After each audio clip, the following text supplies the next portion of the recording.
Seorang tentara Israel dilaporkan tewas setelah terkena tembakan dari penembak jitu perlawanan Palestina di jalur Gaza.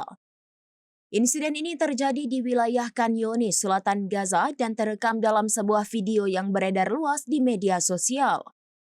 Melansir laporan Times of Israel pada Kamis 26 Juni 2025, korban diketahui bernama Staff Halfon berusia 20 tahun.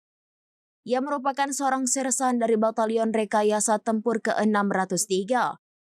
Menurut pernyataan resmi IDF, Halfon tewas seketika di lokasi setelah terkena tembakan yang tepat sasaran dari jarak jauh.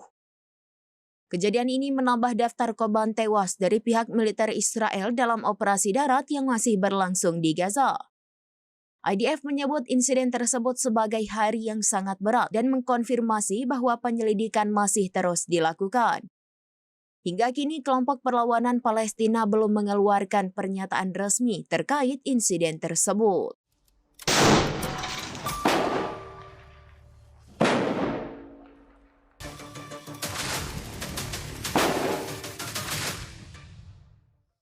Download Tribun X sekarang, menghadirkan lokal menjadi Indonesia.